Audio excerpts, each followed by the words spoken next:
Assalamualaikum warahmatullahi wabarakatuh. Kali ini aku mau review materi dari Manajemen Strategi Pemasaran.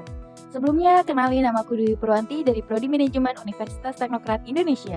Jadi, di video ini aku mau review materi mengenai analisis SWOT dan value chain. Apa itu analisis SWOT? Analisis SWOT adalah metode yang dipakai untuk menilai posisi persaingan suatu perusahaan dan merumuskan rencana strategi untuk menjalankan bisnis. Dalam analisis SWOT, perusahaan dapat melakukan evaluasi terhadap faktor internal dan eksternal, serta mengidentifikasi potensi yang ada saat ini maupun di masa depan. Tujuannya yang pertama, membantu perusahaan dalam mengidentifikasi dan menggambarkan faktor-faktor yang penting terkait strategi yang mempengaruhi mereka. Seperti faktor internal yaitu kekuatan dan kelemahan, dan faktor eksternal yaitu peluang dan ancaman. Yang kedua, membantu memprediksi potensi-potensi masalah yang mungkin muncul di masa depan. Yang ketiga, untuk membantu perusahaan memahami posisi serta menganalisis para kompetitor yang terlibat dalam persaingan di pasar. Dengan demikian, perusahaan dapat mengungguli secara efektif dan menjadi yang terdepan di pasar. Dan yang keempat adalah memudahkan dalam mengambil keputusan yang tepat, guna dan bermanfaat bagi keberlangsungannya perusahaan. Seperti yang sudah disinggung sebelumnya, analisis SWOT terdiri atas dua faktor, yakni faktor internal dan faktor eksternal. Faktor internal berarti faktor-faktor yang ada dalam perusahaan dan tidak berpengaruh oleh unsur dari luar, meliputi strength dan weakness. Strength menunjukkan kekuatan atau kelebihan sebuah perusahaan dibanding kompetitornya, sedangkan weakness menunjukkan kelemahan atau kekurangan yang bisa menghambat kinerja perusahaan. Faktor eksternal adalah faktor yang berasal dari luar perusahaan, adalah opportunities dan threats. Opportunities menunjukkan apa saja peluang yang dimiliki dan dapat memberikan keuntungan dalam perusahaan. Sedangkan threats yang menunjukkan faktor-faktor apa saja yang menjadi ancaman dan dapat merugikan perusahaan. Contoh analisis SWOT yang dilakukan perusahaan besar yakni Gojek. Gojek adalah perusahaan penyedia layanan ojek online yang cukup populer di Indonesia. Selain menyediakan transportasi online, Gojek juga memiliki banyak layanan yang dapat memudahkan kehidupan penggunanya, seperti layanan pesan antar makanan, barang, hingga pembayaran tagihan. Berikut ini diagram analisis SWOT Gojek.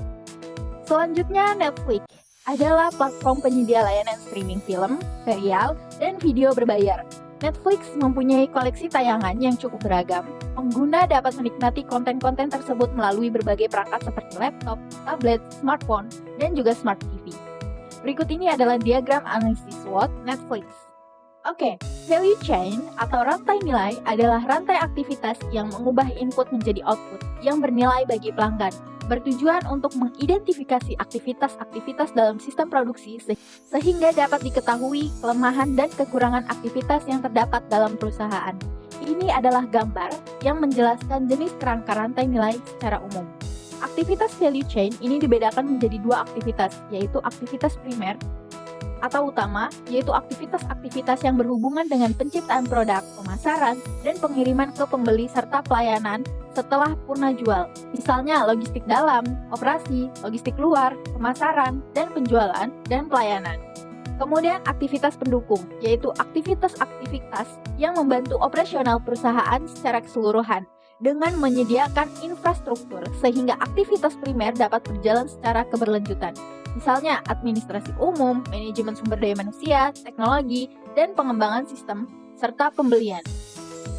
Ini adalah contoh value chain toko furniture ABC, di mana kegiatan dan aktivitas terbagi menjadi dua, ada kegiatan utama dan ada aktivitas pendukung. Kegiatan utama meliputi logistik inbound, operasi, logistik outbound, pemasaran, dan penjualan, serta layanan.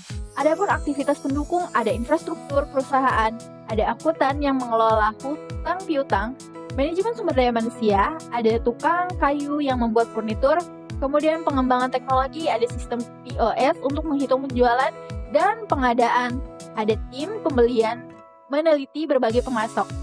Oke, semoga review aku mengenai analisis SWOT dan value chain bisa dimengerti ya. Makasih yang udah nonton dan see you di video yang lain. Bye-bye. Wassalamualaikum warahmatullahi wabarakatuh.